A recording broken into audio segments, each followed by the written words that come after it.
we can have a piece of glass. Brett, we are starting a show. Welcome to another week of Barstool Perspective, where we give you a rundown of the booze news of the week, or at least the parts of it that we select to yammer about. Yeah, that sums it up. Good to see you.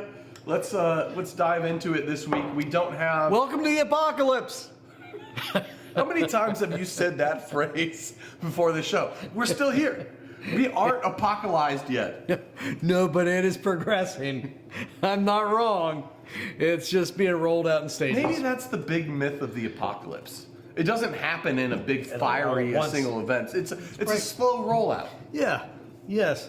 I guess if you're the devil and you're bringing about the apocalypse, are you going to want to bust your nut all at once? Or are you going to be like, I'm going to let this thing go over the course of a century? Let it simmer. Yeah. I'm going to frog in the pot of boiling water these people. Yeah, absolutely. All right. Well, speaking of frog in the pot of boiling water, Mike, I have a list of 2025 alcohol-based trends that I want to discuss with you. 2025 alcohol trends? That's a lot, Brett. I don't think we have the time. Oh my God, Mike. Yeah, let's hear them. I'm sure they're all going to irritate me. Trend 1, zebra striping. I hope that's sexual. Mike, what is zebra striping? I have no idea. It's like a half and half, but like, multi-layered. I don't know what that hand gesture was. If you're listening and not watching, you need to tune in to see the zebra striping hand gesture that Mike just did. This. Get his heart. What the hell is zebra striping? Zebra striping is alternating between having an alcoholic beer and a non-alcoholic product. Oh my God. Well, that's just moderation. Yes. I mean, yes. I didn't know we required some stupid new word for it. I mean, do remember to drink your water, children, but for God's sake. Yeah, that's, it blew my mind when I first saw it. I was like, zebra striping, oh, this is going to be some wild new thing. It's like, I don't know, taking shots and doing other stuff and just being weird. Maybe like eyeball shots. You remember that? And that was the thing with Prince Harry or whatever. Yeah. Or butt chugging if you were in college and participated in that. It was apparently a thing your generation. I don't know. We did not do that. No, it's literally just moderating. It's having a glass of water in between your beers. It's pacing yourself. Or probably some sugary beverage between your... It's probably an overly expensive mocktail. Yeah, just drink water. Just have a glass of water after every beer and then you're fine. I was hoping it was something more like an angry dolphin, but it sounds absolutely not. What's an angry dolphin? It's a sex act. We won't get into. I assume it has something to do with a blowhole and a porpoise and a tail, maybe something slippery. Latex. I don't know. This could go a lot of different directions. Look it up.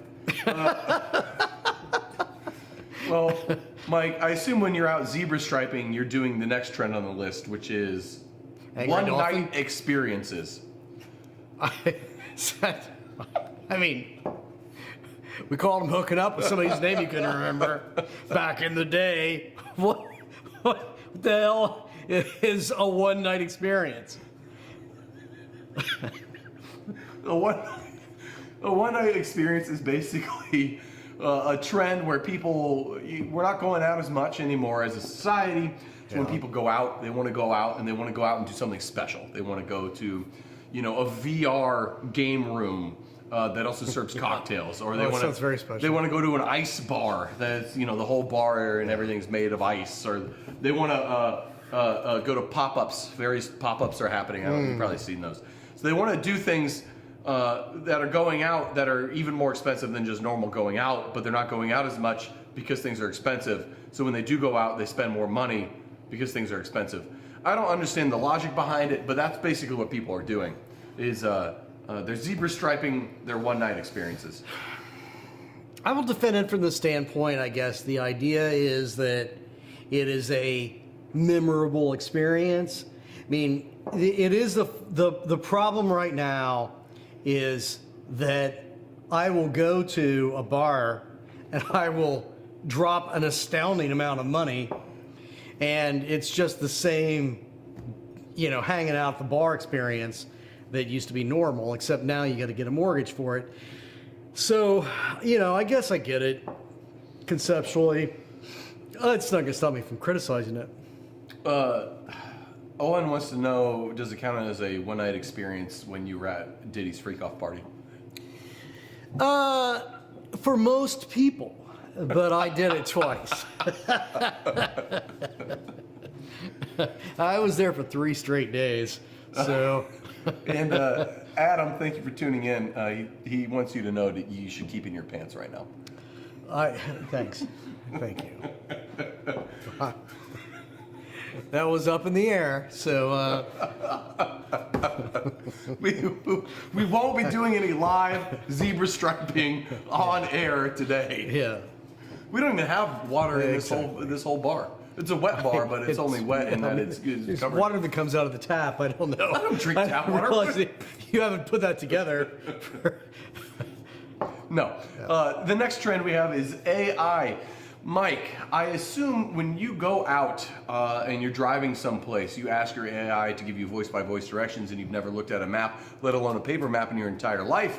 And therefore, when you are trying to plan your night out, you get on ChatGPT and you say, ChatGPT, I want to hit dive bars in Covington. Please give me an itinerary of dive bars to hit. Brad, everybody that knows me knows that I let technology and AI make all of my decisions for me. I've long suspected that. I've long thought, you know who's the opposite of a Luddite? Mike.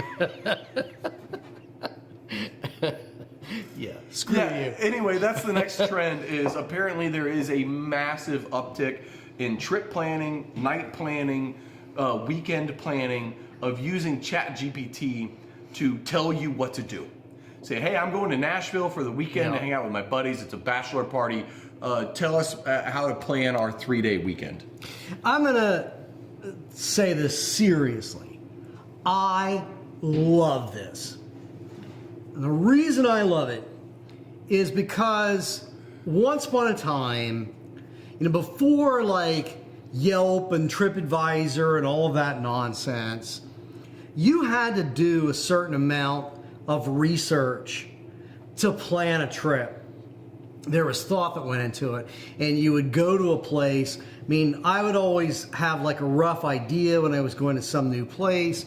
You go to a place and you find a dive and you talk to a bartender and you ask him what's cool, what's local, what do you dig here, and it's like Indiana Jones of dive bar travel. Yeah. And even just like the cool stuff to do and the unique sort of non-touristy things to see. I still enjoy traveling that way. I do too. And it's gotten harder because all of this insider knowledge? All this insider knowledge has, you could say it's been democratized, but only in the sense that democracy means you could be dumb or put the work into it. So the thing about this is that these AI programs, they're going to start driving all the sheeple to the same places. And yes, it's going to wreck dive bars that used to be great. It's going to wreck good new experiences. But what it's going to mean is that it's going to reopen the possibility that those of us that are willing to actually go and talk to human beings and explore a place, we're going to find the new gems. Yes, we're going to have a new opportunity. Secrets are coming back.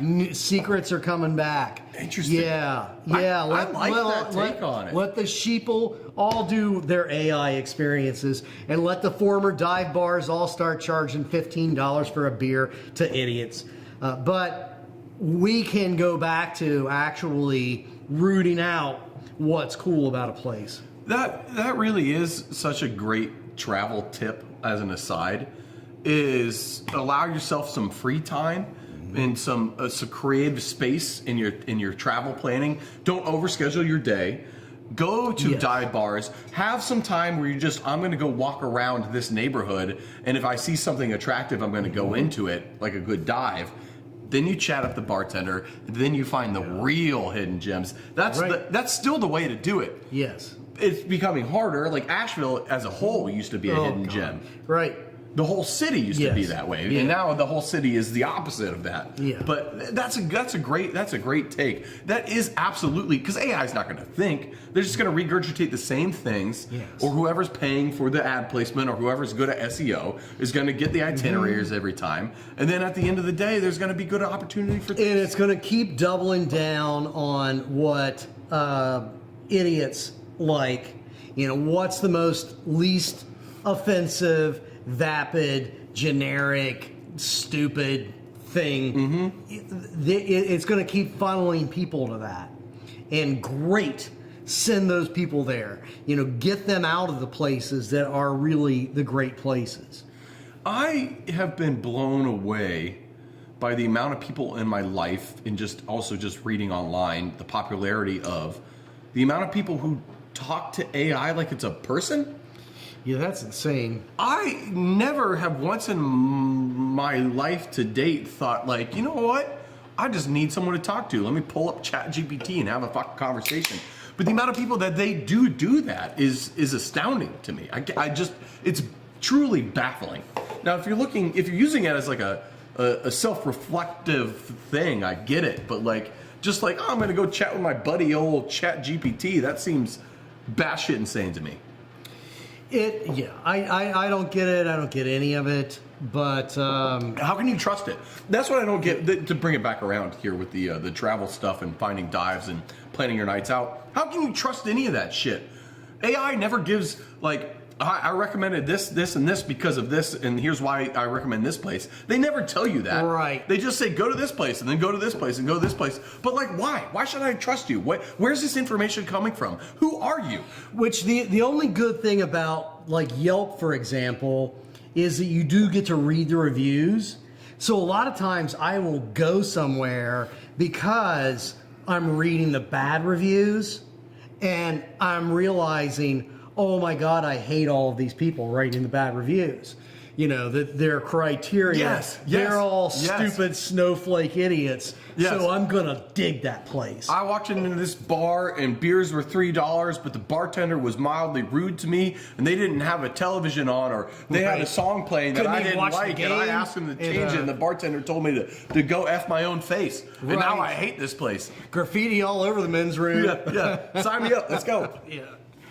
I think that it's waned a little bit with just, even I start using Google Maps and stuff these days. But I always had a fantastic instinct for just being able to feel bars in places that I'd never been. I think the most famous in my household, and Amy would confirm this, we were driving across Missouri one time, middle of nowhere, we're on the interstate, it's around about lunchtime, and I felt a dive. All you could see was fields, right? Yes. I took an exit, I took a left, I felt that there was a dive this way. Drove 3 or 4 miles, went over a set of railroad tracks, middle of nowhere, there's a dive bar with an amazing cheeseburger. Really like a bloodhound. I am like a bloodhound for dive bars. But the technology's kind of numbed some of my senses. It does. Welcome back. It does. The gut. You don't need gut instinct when you're just looking at Google Maps.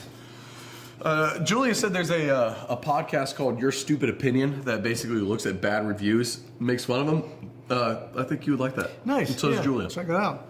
All right, last thing for trends in 2025 is niche communities. Basically, what they're positing, Diageo. This actually, a lot of this stuff comes from Diageo, of all places. What they're positing, He always makes great decisions. what they're positing is that people who have niche communities online, who have found I found my Marvel buddies online, or my D&D buds online, or whatever, or my Fursonas, that they want to take their offline or their online experiences offline, and they want to move these niche communities that they found locally from a place that's just we're digitally talking to, hey, maybe it is actually a good idea if we meet up in person and be humans together in a human space. Nerds want to hang out as human beings again. Yes. Cool. Well said. Yeah. All right. I support it. Yeah, I agree. I think that's I see it happening actually in our bar. We do D&D nights on Sundays, and we started it a couple years ago, right after COVID. Which is ordinary person is Dungeons and Dragons. Yes, Dungeons and Dragons. Yes. Yeah, and that has, over the last year especially, just the popularity has been booming. It's kind of nuts because it's always usually been like 6 to 10 people at most, and now we're getting 30, 40 people showing up for it, which is kind of nuts for what is essentially been a nerdy devil worshiping thing since the 80s. It's interesting that you may be empowering nerd culture to take over bar space that's being abandoned by the dickheads that are zebraing and one-nighting. Yeah, I don't know where all that goes. It's free real estate. I mean, I'm pretty neutral in my opinion on it. Well, I think something that you won't be neutral on, possibly, is the U.S. Surgeon General and their new issuance of a need for a warning, an updated warning on alcohol labels to basically make them more in line with what tobacco warning labels are. They're not saying go full scale, remove branding, but what they are saying is that the tiny inability to read label that's silver on cream here that I can't even read right next to needs to be a little bit more robust, a little bit bigger, and it also needs to include, I think they said like up to 7 different types of cancer need listed out individually on the warning label. Consuming alcohol while horny may get you pregnant, I think is what. But I do need reading glasses, so I'm not sure. Yeah, I've heard this, and the point is that they're tying alcohol to a variety of different cancers. And some of them that is absolute and definite. I mean, if you drink enough, you are definitely increasing the probability of liver cancer, prostate cancer. But they're taking mouth and throat. Although I think those numbers are low, and even like breast cancer, there is science that says that alcohol consumption will increase the probability of women getting breast cancer. But when you really break the numbers down numerically, it's really, really mild. Yeah. It's not like tobacco and lung cancer. Yes. I mean, are there people that smoked like freight trains who didn't get lung cancer? Sure. Yes. But your increase in probability was astronomical. It goes from 0% to basically 90 for smoking. It doesn't do that for alcohol. Right. I mean, real drunkenness, your probability of liver cancer increases meaningfully, as does prostate. But breast cancer and the rest of these things they're talking about, it's not. It's relatively small numbers. Well, particularly when you compare it to the other risks that we're facing. Well, that's ultimately what a lot of over the past week, a lot of the op-eds have devolved down into, is that excessive drinking is definitely bad for you, Sure. definitely increases cancer risks. Yep. Moderate drinking isn't good for you, like has been told in the past. Yeah. But there is no scientific proof statistically that moderate drinking is bad for you. It is just neutral for you. Not drinking and moderate drinking are the same levels of risk. If you are your average MILF looking for the science that supports why drinking, half a bottle of Chablis in the evening is good for you, you're not really going to find it. I mean, you can find that study, but it's bullshit. But is it worse for you than all of the processed crap that you eat? All of the chemicals in your food, the plastics, all the ultra processed nonsense. I think that's what's really killing us, along with the sugar. Oh, Mike, first of all, the sugar is the true problem here in this country. Are we putting warning labels on bottles of soda? This will cause diabetes 2 or whatever it is. Yeah, and you want to talk about the probabilities of certain types of cancer and alcohol consumption. If you're going to drink a liter of Pepsi a day, you're almost certainly going to get diabetes. Yes. It's not 100%. It's like smoking like a freight train and dying with lungs that aren't cancered up. Yeah, but they're black and tarred. It's possible. Not everybody that's ingesting a lot of fat and a lot of sugar is going to wind up diabetic, but it is dramatically increasing your chances. And, we're not putting those kind of labels on it. And we're seeing even links to other types of cancers and metastasizing cancers, spreading cancers, like what sugar is doing to weaken your body. High sugar diets, what it's doing to weaken your body. We're not going to see those kind of warnings because the sugar lobby. Yeah, it's kind of messed up actually with how much this was even been a news story, and I think part of it's just derived from the fact that it's the first full week of January after the new year. There's no news happening in alcohol right now, and everyone needs something to talk about, and this is just ripe for it. Let's feed dry January news. And you know how I know this is a big nothing burger? Because no one in the industry has said or talked about this at all. Yeah. It's all op-eds. It's all political blustering. No one in the industry cares. No one's worried. Nothing's going to change. And there's two reasons. One, the lobbying is way too strong. And 2 weeks we have a new administration. Yeah, that's probably not going to care about regulating much of anything. The thing that does concern me a little bit about this, alcohol is not good for you. We're not saying that. So you want to be aware of those risks, fine. But I think that if you're not, you're a dipshit. But what is insidious about it to me, possibly, and I'm not a conspiracy theorist by any means, but there was a big anti-littering movement that started in the 1970s. It was a really expensive ad campaign, don't litter. And that's fine because littering is bad. But when people peeled back the layers of that onion, what you discovered was that the anti-littering campaign was being funded primarily by the largest industrial polluters in the United States, because we saw the birth of the EPA, and we saw these environmental regulations. They were trying to say, hey, look over here instead. Yes. Look at this. Yeah. The people that were really destroying the environment and our planet, they were trying to divert attention away to, it's your throwing your McDonald's wrapper out the window. That's what's going to destroy the environment. You're positing that the potential for the sugar lobby and the people that make all the chemicals like Teflon and Cargill and Teflon and plastic, those people. Alcohol is the boogeyman, not us. Yes. Look at alcohol. Yeah. Look at alcohol. It's not all that chemical shit you can't produce and you have no idea what it is that's going into your food. It's not that. It's not the fact that all of us have levels of plastic that we can never get out of our bodies now in our bodies that we are passing on in our DNA. It's definitely not that. Don't look at that shit. Longer Than Life wants to know if malt versus high fructose corn syrup versus sugar soda has a difference as far as is Heineken 0.0 better than soda? And ultimately the answer is no.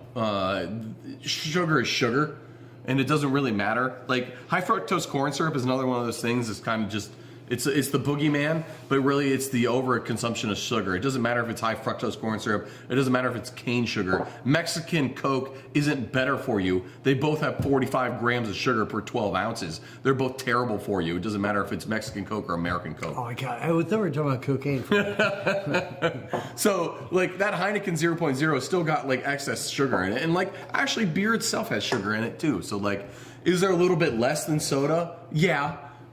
But at the end of the day, if you're drinking too much alcohol or non-alcohol, the sugars that yeast is eating out of malt, they're eating more than are simple going to be sugars. healthier than the simple process. They'll sugars. leave more complex carbs, so it's probably mildly better for you.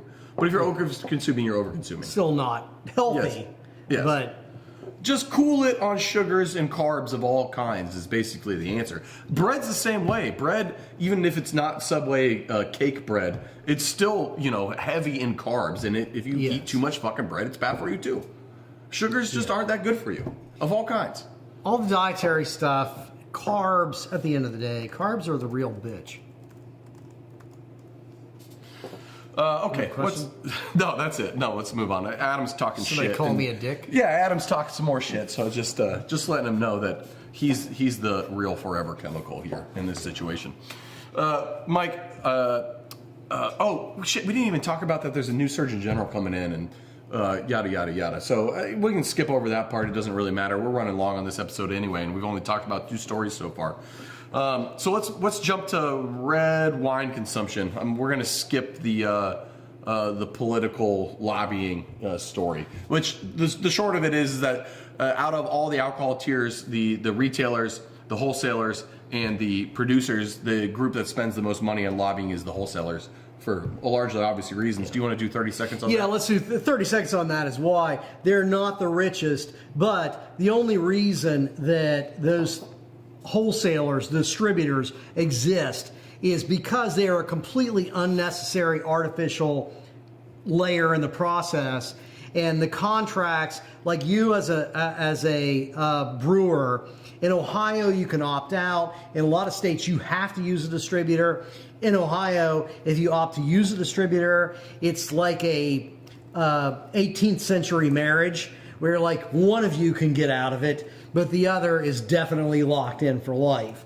So it's inequitable, and the only reason the system functions the way that it does is because they pay lobbyists to pass corrupt legislation. Over 2 times as much as every other group. So that's tight 30. Good.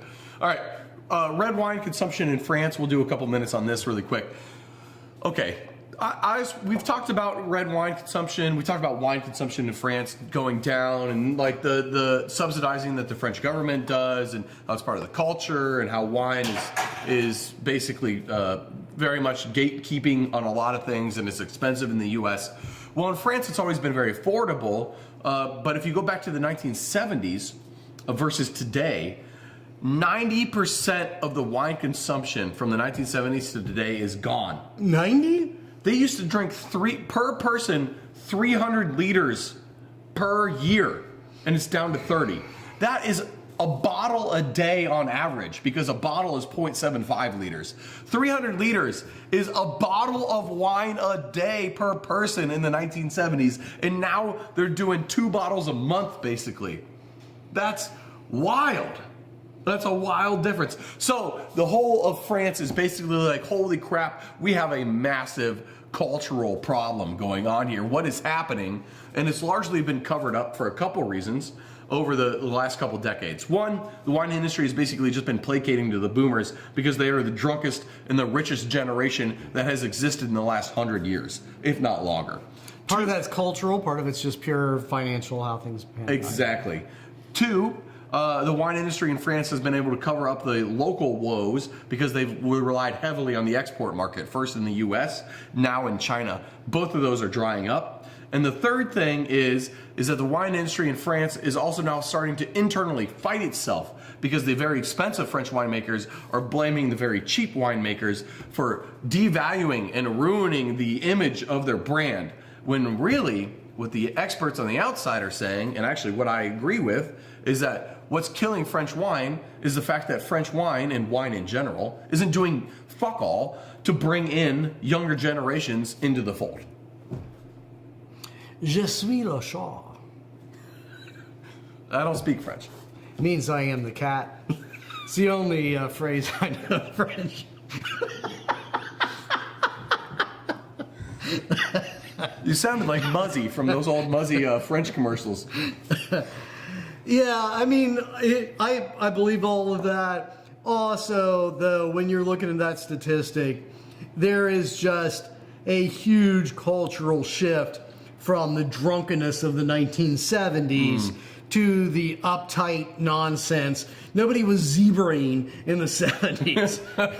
You know, Their zebra was I'm gonna mix beer with wine. Let's go. Or shots. Yeah, zebraing in the 70s was a boiler maker. You put a beer in between your shots. So, I mean, we do just culturally drink less. All right, the last story we're going to finish with today, because we are running long, is restaurants and cyber attacks. Now, you might think of cyber attacks as some white-collar crime, but what's kind of crazy is that with AI, what these criminals are learning is that you can basically go after anyone and everyone. Yeah, what's interesting about this story is that you got to learn it, Brett. It takes a while. Rick.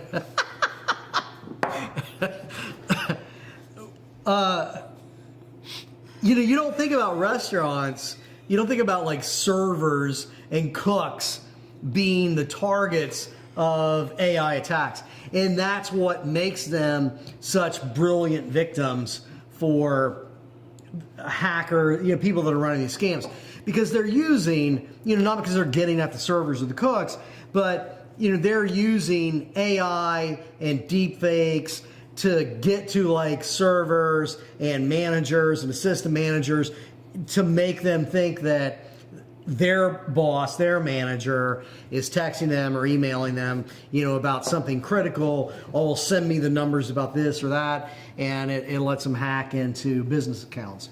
Which makes sense if you're a chef or a bartender or a brewer at a smaller business. Like, you are busy as crap, and if they're like, "Hey, I'm with Cisco, and your order for delivery is scheduled, but your boss didn't give us the credit card information, or it bounced. Go grab a check." You're gonna be like, "Okay, I'll go grab a check." Or if your boss literally texts like, "Hey, that Cisco order's coming. Can you give me the check number?" Like, boom. It's easy. It's easy. And if you're a chef, you're not paid to give a shit. You're paid to fucking make burgers. That's the thing. I mean, this encroachment of technology into every single aspect of what we do. People are chefs because they don't want to sit in an office and look at a computer and do technological bullshit and respond to emails and things. So it means that they're dismissive. It means that they don't want to deal with that. They're short-tempered with it. Yeah. As a population, I mean, it's an overstatement, but that makes them easy targets. So as industries, the restaurant and bar industry in particular, they need to be cognizant of that you need to make sure that your employees understand where the red lines are. This person deals with account information, and this person needs to know that the only way that I'm going to ask for account information is by the following. And that's tough, because I totally get it. I work in an industry where there's brewers on my team, there's brewers at every brewery where they don't want any liquor responsibility. They want to be able to show up, and they want to make beer, and they want all the soft benefits that come with the industry. I want a beer for lunch. I want to get done, and I want to have my shifty. I want to be able to go home and not think about a goddamn thing, and show up the next day and mash in and grain out and be done with it. And I love that employee because I can count on them time and time again. And I don't need to worry about a whole lot other than keeping them happy. But having to go to that person and be like, "Look, here's some level of responsibility you never even signed up for that you now have to be aware of," that's fucking hard, man. It's a hard ask. It's hard to expect them to even care and listen to what you're saying. It's hard for them to have to think about that when they're worried about hitting mash temps. But it also means that you as a business just need to think of it from the standpoint that what you tell that person is not, here is additional stuff you need to worry about. What you tell that person is that you never, ever, ever in your position respond to any text or any email. We're not going to ask you to do any of that stuff. So if you get it, it's fraud. Ignore it. That's a good point. But you do need to make sure that you are drawing that red line in your staff, and they know where they are and where they stand in it. All right. Check out our shorts. Check out the best, worst. Brett's not talking about his underwear. We have a new line. God damn it, we have a new line Eat my shorts, Brett. Oh my god! Oh my god! Can you go back further with your dated references? Simpsons, I think it's still on the air, dude. That doesn't mean it's not dated. I can find Matlock reruns. There's new Matlock. I'll watch it. Wait, is there really? Is there new Matlock? Yeah, no I've fucking not- way. Oh my god. I have not watched Oh my it, god, there's new Matlock. There is a new Matlock, which is... I can find MASH reruns. Is that better? There's not new MASH, is there? The point is, is that we have started to judge the best of the worst beers. We have a series of shorts that does this.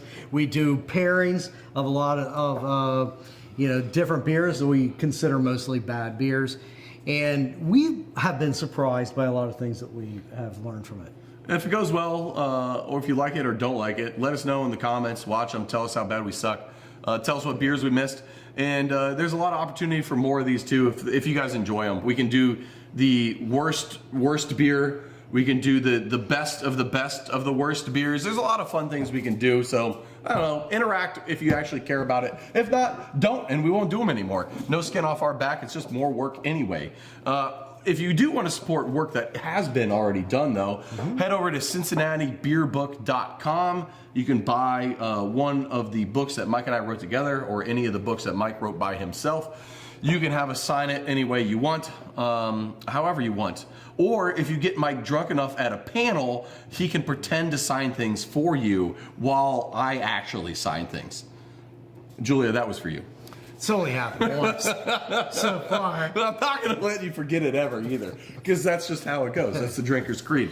And the next time I embarrass myself like that, you can continue to rub it in my face forever. We love you people, but Brett, you, sir, can eat my shorts. Cowabunga. Cheers, y'all. Oh, wait. Beer review? Oh, sure. All right, Why let's. not? If you gotta go, we understand, but we're gonna do a quick beer review.